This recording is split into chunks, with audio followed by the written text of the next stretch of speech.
Hello, good morning students. आज हम questions के बारे में डिस्कस करेंगे। जो हमने कल थ्योरी पढ़ी थी उसके बेस पर मैं कुछ क्वेश्चन आपके लिए लेके आई हूँ। उन क्वेश्चंस के बारे में हम डिस्कस करते हैं। सबसे पहले तो मैंने कल आपको एक एक्टिविटी दिखाई थी। उसमें मैंने कुछ सीड्स डाले थे, कुछ तो बॉटम में बैठ गए थे, कुछ फ्लोट कर रहे थे। वो कौन से थे? डैमेज्ड सीड फ्लोट कर रहे थे और जो हेल्दी सीड्स थे वो नीचे बैठ गए थे। आइए क्वेश्चन करते हैं।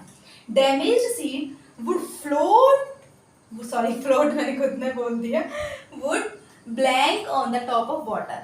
जो डैमेज सीड होते हैं वो क्या करते हैं? वो फ्लोट करते हैं, float on top of water. एक मिनट बाहर करके लिखिए।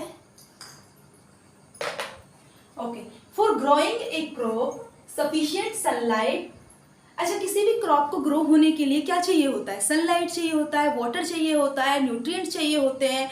सनलाइट तो सन से मिलती है और जो बाकी जो चीज़ें हैं सॉइल से क्या क्या मिलता है? न्यूट्रिएंट्स लेता है, मतलब मिनरल्स जो होते हैं, और वाटर जो होता है, मतलब न्यूट्रिएंट्स में सब कुछ आ जाता है ऑल ओवर। तो water and nutrients from the soil are essential.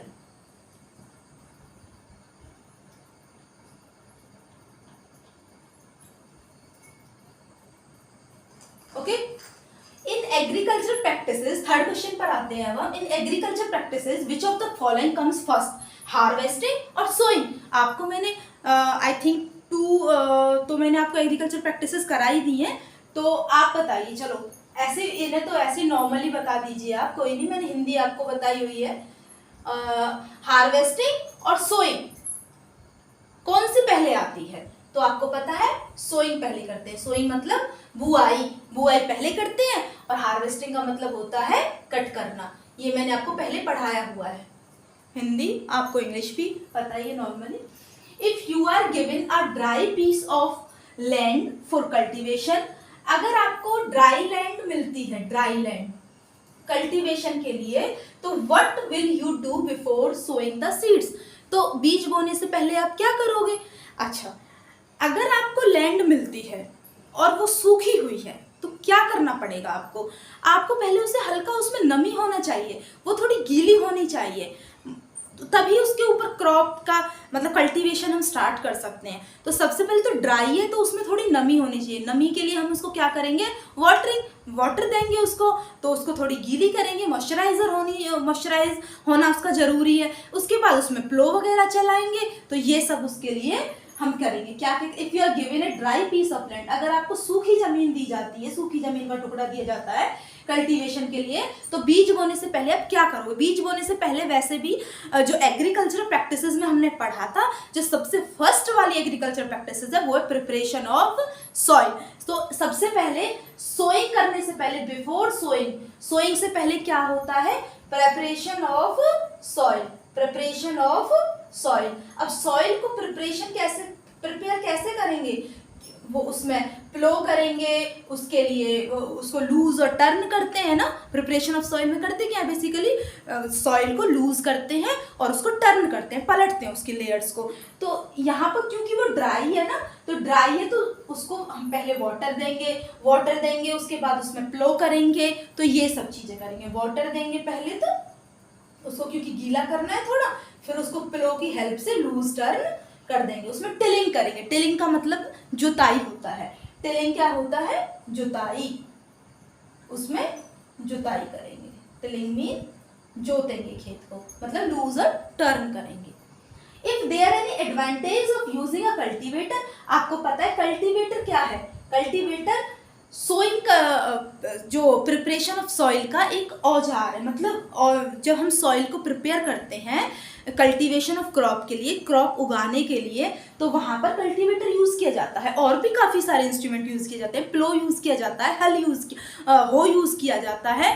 तो कल्टीवेटर ही क्यों यूज़ करें हम? कोई एडवांटेज है उसका? हाँ जी, उसका एडवांटेज है, क्योंकि सबसे पहले तो इससे ट्रैक्टर से ड्राइव होता है ये। दूसरा, अगर ट्रैक्टर से ड्राइव हो रहा है और तो उसमें टाइम की सेविंग हो रही है आपकी, और दूसरा उसमें लेबर की सेविंग हो रही है। तो लेबर और टाइम दोनों उसमें सेव हो जाता है, लेबर भी और टाइम भी। लेबर और टाइम दोनों क्या हो जाते हैं, सेव हो जाते हैं।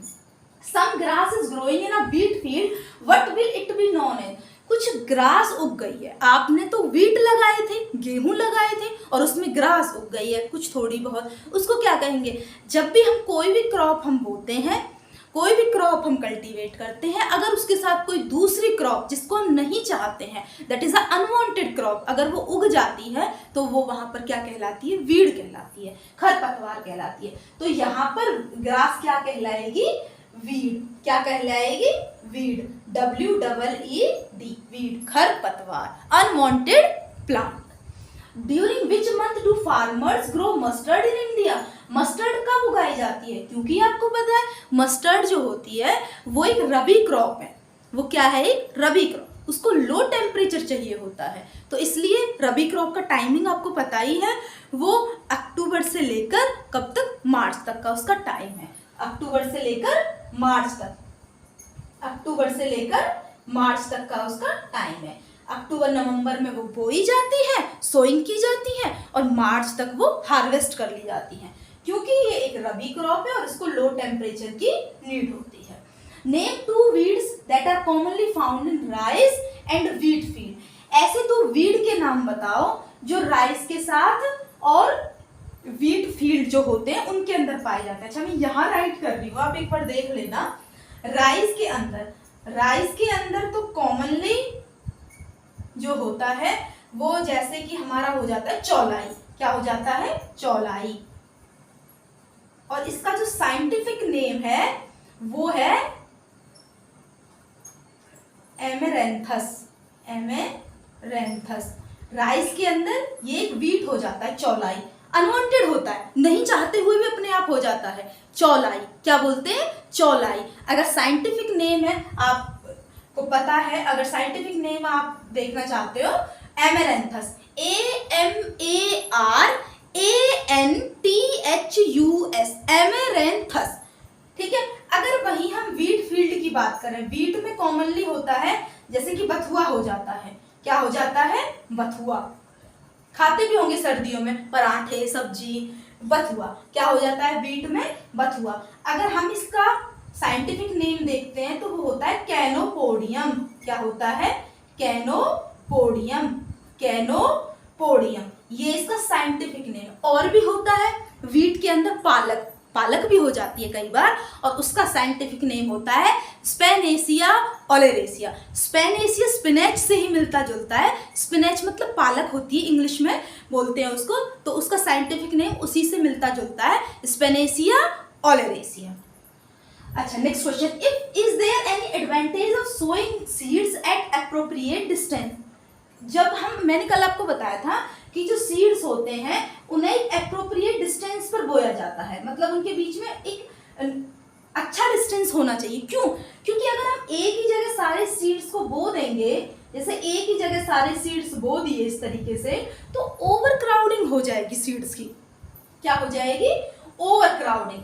ओवर क्राउडिंग हो जाएगी सीड्स की। एक ही जगह काफी सारे सीड्स बोने की वजह से ओवर क्राउडिंग, स्पेलिंग मिस्टेक होती जाएगी, ओवर क्राउडिंग हो जाएगी प्लांट्स की। ओके, और ओवर क्राउडिंग होगी तो सबको सफिशिएंट मिनरल्स नहीं। अब एक इतनी सी मिट्टी में इतने सारे पेड़ अगर लग जाएं तो उनको उनको मिनरल्स, उनको वाटर उनको नहीं मिल पाएगा, सफिशिएंट नहीं मिल पाएगा, तो उनकी हेल्दी ग्रोथ नहीं होगी। हेल्दी ग्रोथ नहीं होगी तो क्रॉप यील्ड कम होगी। जो क्रॉप निकलेगी, हमारी मात्रा जो निकलेगी उस खेत से, उस फील्ड से, उस जगह से, जो हमारी क्रॉप की मात्रा निकल के आएगी वो नहीं निकल के आएगी अच्छी। क्लियर?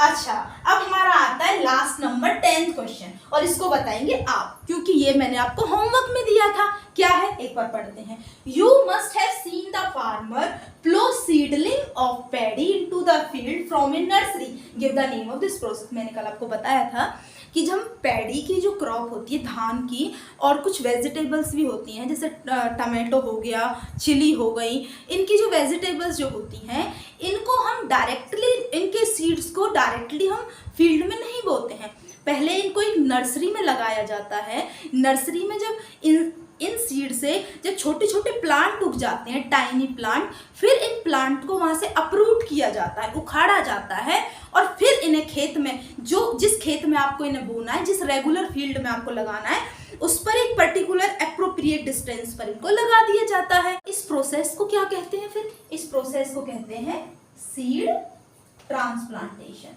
क्या कहते हैं? Seed transplantation. लेकिन मेरा क्वेश्चन ये नहीं था, इस क्वेश्चन का आंसर ये है कि जो पैडी की जो सीडलिंग होती है, सीडलिंग मतलब जो टाइनी प्लांट, जो पैडी के जो टाइनी प्लांट होते हैं वो नर्सरी से कहाँ लगाए जाते हैं? फील्ड में। इस प्रोसेस को क्या कहते हैं? Seed transplantation.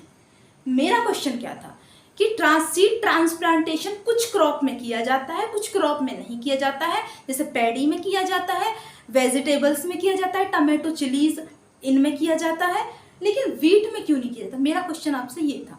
आपने क्वेश्चन सर्च किया होगा और मैं बता देती हूँ आपको बाकी आंसर।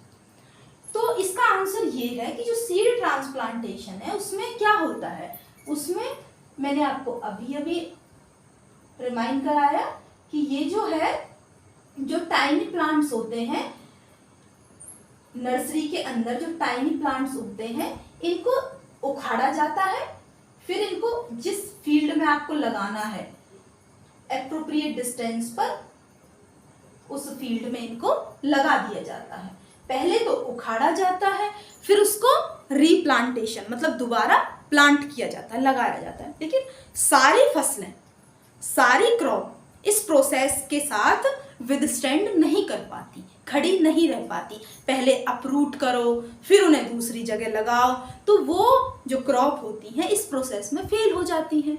समझ आ रहा है ना? तो मतलब हर क्रॉप का अपना तरीका होता है उगने का, तो उसे वो हर क्रॉप हर सीजन में नहीं उग सकती, हर क्रॉप एक जैसा टेम्परेचर नहीं सहन कर सकती, हर क्रॉप एक जैसा प्रोसेस से नहीं उग सकती। तो इसलिए हर किसी क्रॉप का अपना अपना अलग अलग मेथड है ग्रोइंग का।